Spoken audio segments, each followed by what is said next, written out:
So in today's video, I want to share with you my process, how I make my programmed drums sound more organic. Of course, the best way would be to just record it with real instruments and with microphones, but this can become really expensive and maybe also just lack the necessary equipment. So today is really just all about in the box working with samples and a DAW. Now for the simplicity of this video, I chose 5 different methods that I think are key to achieving this specific sound. So feel free to jump around using the timestamps in the description. Alright, so method number 1 is all about sample selection. Now the first thing that I want to mention is that you don't actually have to work with samples that are recorded by a real drum kit. You can also use other artificially generated drum samples and you can still make it humanized this way. Alright, so let's just start creating a drum beat inside of Ableton Live. And for that, I'm just going to use the drum samples that Ableton already sends me. So if you're working with Ableton, you already have these samples right here. So let's actually just create here a drum rack. And let's just start with a hi-hat. And I'm going to use a 808 hat just for the simplicity of it. So you have these open and the closed hi-hat. So I'm just going to drag it in my drum rack here.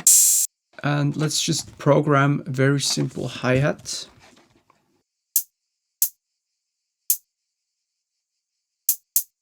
Let's actually make the last one an open one. So like this. It sounds now like this. Now what's not so nice about this is that this hi-hat right here, the open one, it just keeps playing, and even though the new hi-hat already hits, you can still hear the tail of the open hi-hat. And that just doesn't sound very natural, because if you only have one hi-hat and you play it and you open it and you close it again, it just sounds better if it's already closed as soon as the new sample hits. So you can actually do that if you go inside of your drum rack and you open up the chain and then this symbol right here, you have this choke group right here. So I can just assign a group, and now these samples, they choke each other. So as soon as a new sample hits, the last one just gets muted. So now when I play it,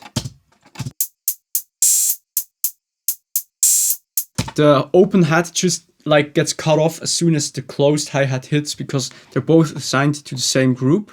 Alright, so now let's just keep adding some more samples. Let's add a kick drum.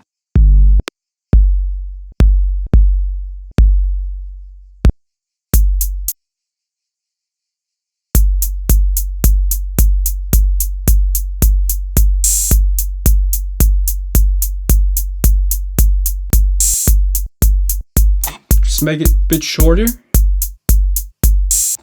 Let's add a clap or something.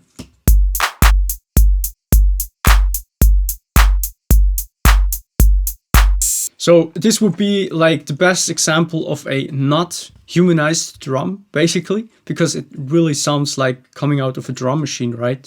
So one thing that you can do now with sample selection is just start adding a lot of percussion. So for example, shakers or some other drum parts which are not hi-hats and kicks and claps, which just make it more organic. So let's just keep doing that. Let's add a shaker here.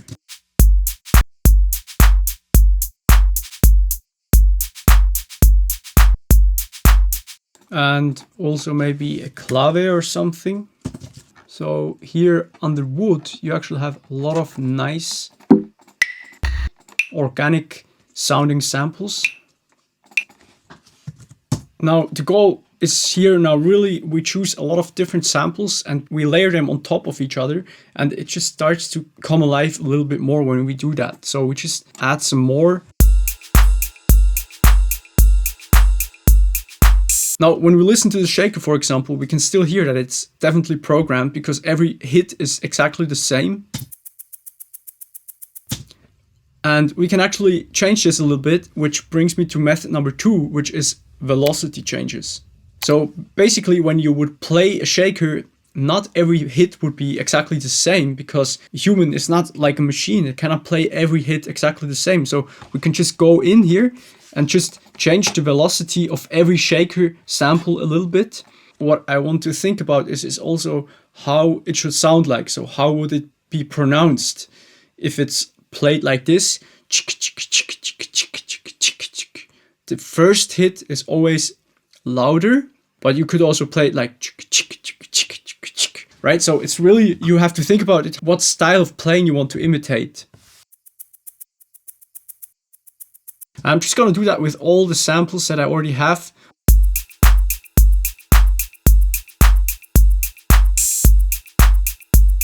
And also here the hi-hat, let's actually decrease every second hi-hat.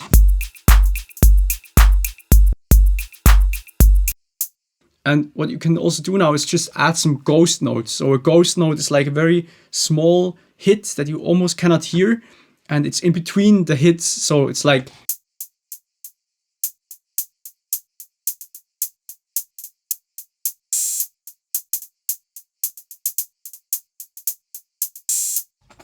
let's actually also add another clap, which is more like a snap sound. So as you can see, it's really also all about layering. Sometimes one sample is just not enough, and if you layer it with other samples, it just starts to come alive a bit.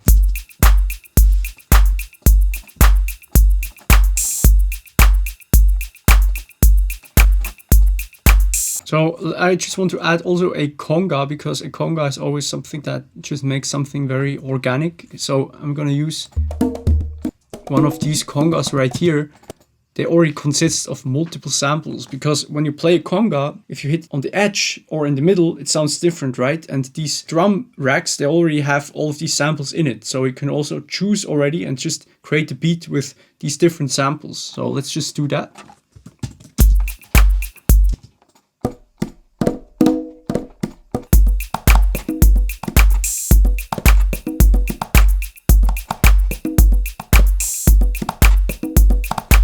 Now we can already hear that it sounds much more organic than in the beginning, because we have a lot of these percussive elements that are playing now. But what I want to do now is really, I want to bring it to another level. And for that, I'm going to use method number 3, which alters the timing or the groove of these notes. So one option would be to just go inside of the MIDI notes and just change the timing.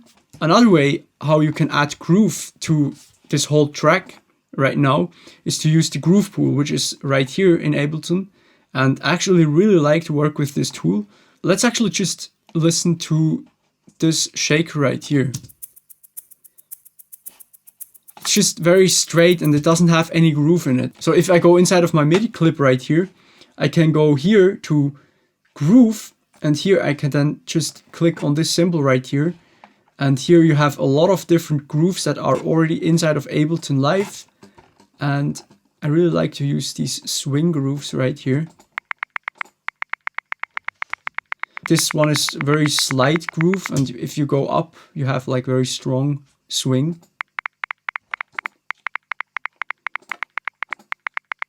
So let's use something in between, maybe this 57.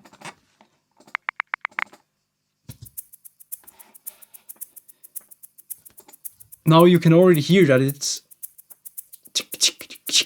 has a little bit of swing in it compared to if I play it straight.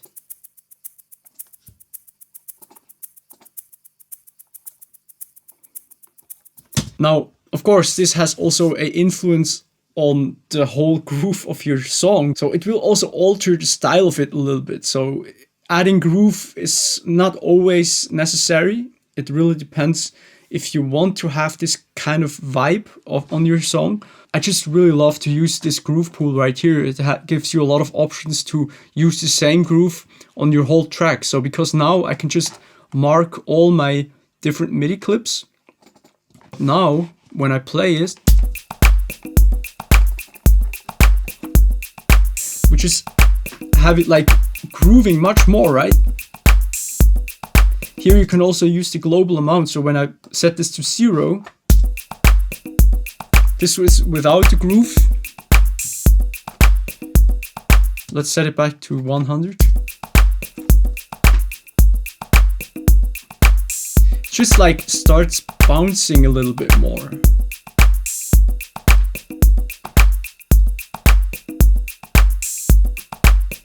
just much more alive already. Alright, this groove sounds nice. Let's go further to method number 4, which is all about altering the timbre and adding some reverb. So to just change the whole color of these drum sounds a little bit. Let's actually start with some reverb. So I already prepared this return channel right here with the Ableton reverb on it. And I set the decay to quite short. So it's a really small room basically. And now I can just add some reverb to these different channels. So I'm just gonna use this one reverb and just send all of my drum tracks a little bit into it.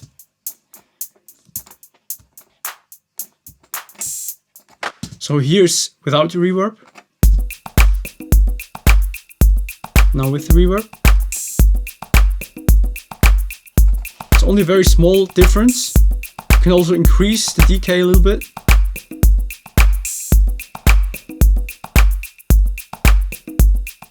Now what I also said is that I want to alter the timbre a little bit. So not only adding reverb, but also changing the timbre of one drum track basically. So when we listen to this shaker right here, what you can do is just go here and add a filter, for example.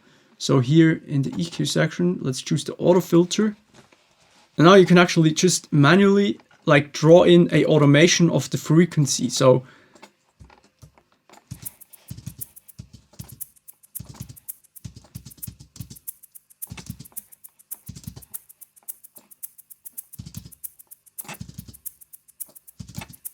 now you have to be careful with that, otherwise it sounds not very real anymore. But it's just a very small difference, which will definitely enhance your whole recording a little bit.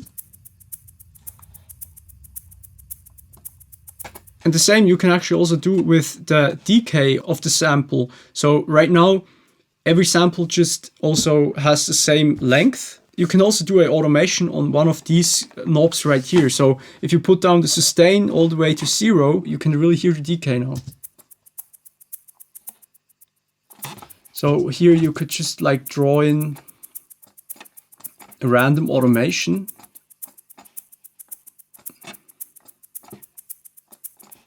Now let's just actually group all of these tracks together. And let's put drum bass on it.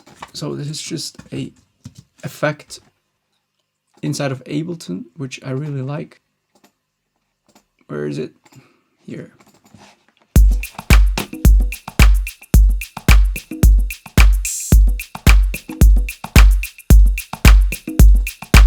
This tool right here just adds some saturation and yeah, just some more punch to the drums. Now it's of course also louder. So let's decrease the volume again a little bit with the utility plugin, so we can really hear what it does.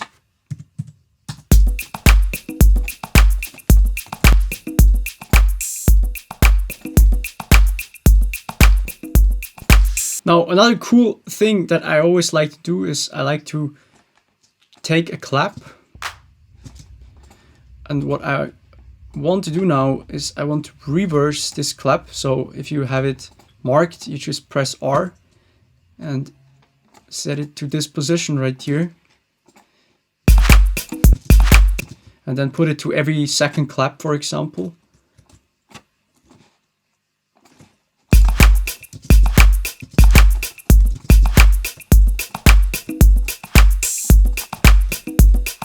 So this just gives it a little bit more like this, yeah, cool vibe somehow. I can't really describe it, how to call it.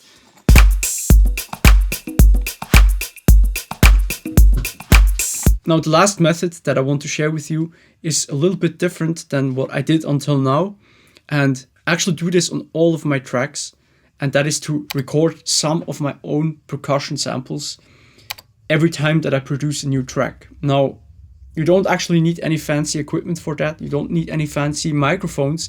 In fact, I'm just gonna do it actually with my phone to show you that it's possible. And I also just don't want to use any instruments. So I just want to use everyday objects to create some percussive elements that I then want to add to my drum loop. So let's just do that right now. So as you can see, I'm just really recording the sounds on my iPhone right now. For example, the mouse right here.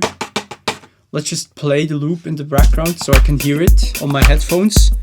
And then let's play along it.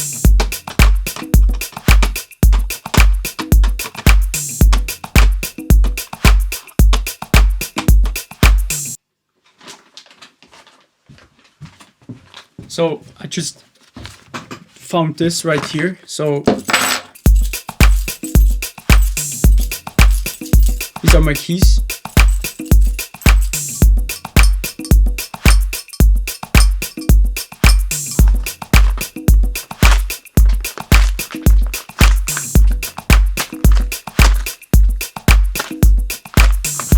All right, so let's send that to my Mac. All right, so let's just drag it in here in Ableton Live. And let's see what we can do with that.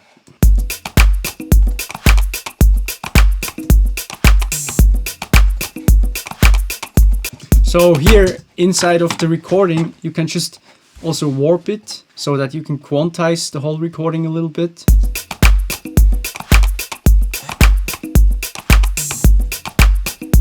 And also add the groove, of course. I'm gonna change here the mode to beats because I want to preserve the transients of this percussive recording. Now let's add some other tracks that I recorded. Let's hear what we have. So that's the key. This sample sounds nice. Let's just choose this one right here. Copy it to a new track.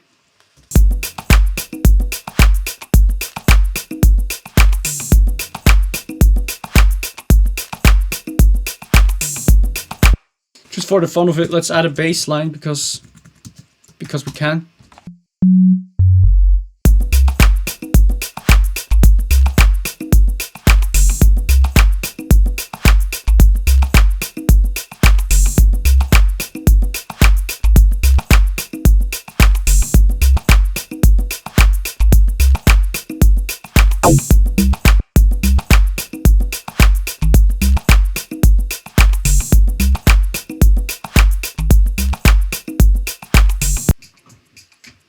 Yeah. Come on.